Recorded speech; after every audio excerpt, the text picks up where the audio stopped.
Un cœur, une âme. Un cœur, une âme. Nombreux sommes-nous aujourd'hui sur la terre, mais l'Éternel nous a créés pour être d'un seul cœur et d'une même âme. S'il y a des croyants, il nous a créés pour être d'un cœur et d'une âme. Ceci est le principe de Dieu Tout-Puissant. On le voit dans les croyants d'autrefois.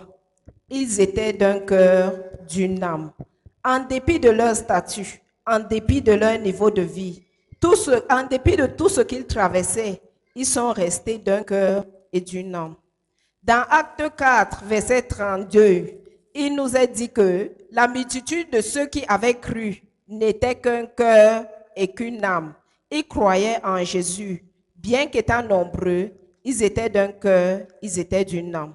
Ce verset dit aussi que nul ne disait en ce temps que ses biens lui appartenaient en propre, mais tout était comme un entre eux. La chose d'une personne appartenait à tous. Personne ne se déclarait posséder ses biens propres. Les croyants d'aujourd'hui sont-ils d'un cœur et d'une âme? Sont-ils comme ceux du temps passé?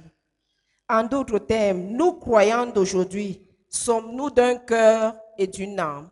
La Bible dit que ceux qui avaient cru étaient d'un cœur, d'une âme. Ça, c'était autrefois. Mais que se passe-t-il de nos jours?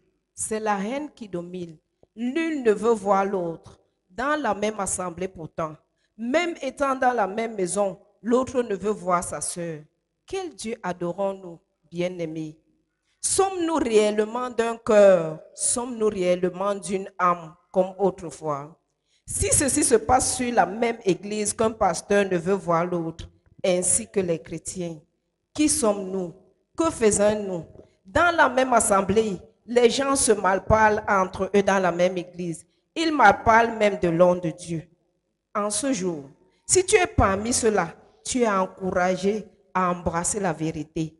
Il n'y aura pas d'excuses. Si tu es parmi ceux qui m'appellent des chrétiens, embrasse la vérité. C'est le chaos sur la terre de nos jours parce que les croyants ne sont pas d'un cœur et d'une âme. Si la vérité peut être délivrée de tous les autels, les croyants le seront entièrement. Quelles sont les forces qui amènent les croyants à être ensemble? Petit 1, un seul Christ, un seul Sauveur, un seul Messie. Jésus-Christ devait être le centre de chaque église. Si c'est le cas, alors tous les chrétiens seront d'un cœur et d'une âme. Mais aujourd'hui, certains se focalisent sur la multitude. Acte 2, verset 44 nous dit que tous ceux qui croyaient étaient dans le même lieu. Ils avaient tout en commun. Mais que se passe-t-il avec les chrétiens aujourd'hui? Servons-nous réellement le même Dieu? Qui est au centre des chrétiens de nos jours? Que se passe-t-il vraiment? Ceux qui devraient rassembler, ce sont plutôt ceux-là qui sont partisans de la division.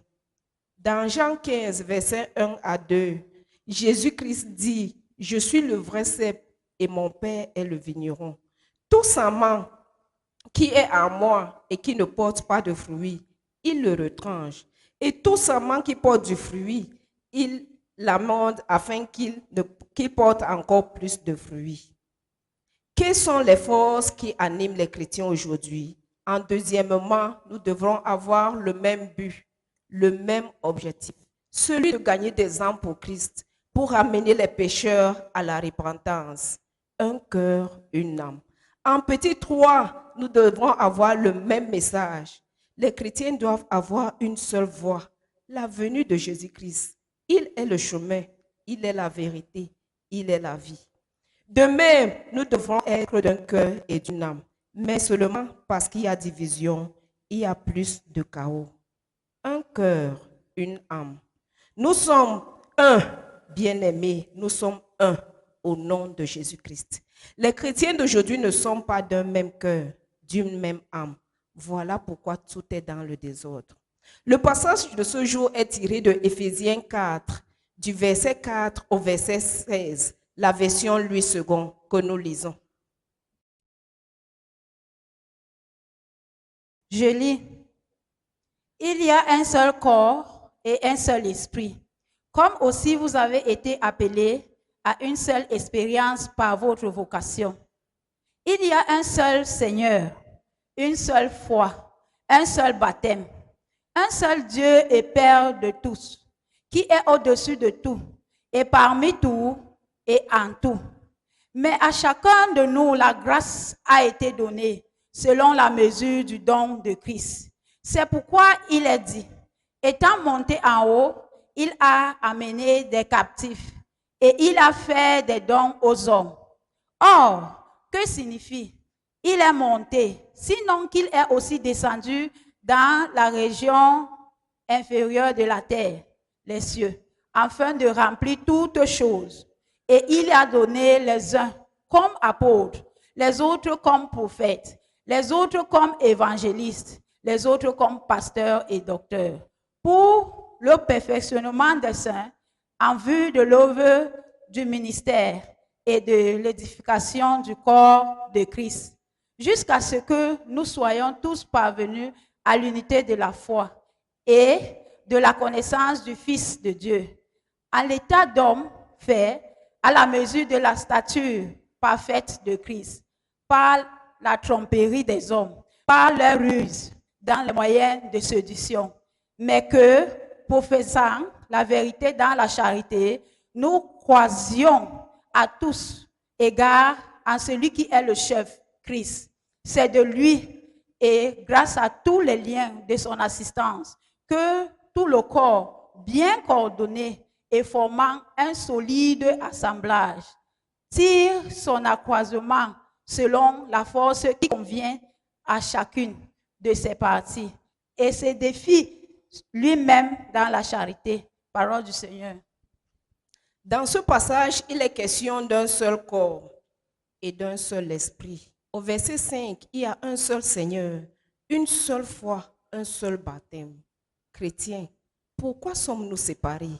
Le verset 6 dit qu'il y a un seul Dieu et Père de tous, qui est au-dessus de tous. Le verset 7 dit que chacun de nous a la grâce qui nous a été donnée en mesure du Christ. Au verset 11, tous nous viennent d'une même source, bien-aimé Jésus-Christ. Tout ce que nous avons vient d'une même source, qui est Jésus-Christ. Les chrétiens d'autrefois avaient du succès abondamment parce qu'ils étaient d'un cœur et d'une âme. De même, aujourd'hui, si nous voulons ce même succès, nous devons être d'un même cœur et d'une âme. Autrefois, les croyants étaient ensemble. Comment les chrétiens de cette génération peuvent-ils être d'un cœur et d'une âme? Nous avons la réponse dans Jérémie 32, du verset 38 à 39, où l'Éternel dit qu'il ramène son peuple après le pardon dans la ville sainte. Ils seront son peuple et il sera leur Dieu. Frères et sœurs, la seule voie de retourner à Dieu, la seule voie c'est de retourner à Dieu et nous aurons ses bénédictions. Au verset 39, Dieu dit qu'il leur donnera un même cœur, une même voix, afin qu'ils le craignent toujours pour leur bonheur et celui de leurs enfants. Bien-aimés, sommes-nous d'un seul cœur? Sommes-nous d'une même âme? C'est commun de nos jours de voir des couples loin ensemble, mais qui ne sont pas d'un même cœur et même d'une même âme. En ce jour, frères et sœurs, si tu veux être d'un cœur et d'une âme, tu es invité à parler à ton Dieu, à ton Sauveur. Tu es invité à le prier de tout te donner un nouveau cœur qui ne se focalise que sur lui, Jésus-Christ. Un nouveau cœur avec de nouveaux objectifs. Demande à Jésus de t'aider sur cette voie et que cette bénédiction soit pour toi et pour les tiens. Merci Seigneur. Je le crois et confirme que Jésus-Christ m'a donné un nouveau cœur à partir de ce jour au nom de Jésus. Vous êtes couverts par le sang de Jésus. N'oublions jamais qu'il y a un seul Dieu, qu'il y a une seule âme, qu'il y a un seul baptême. Amen.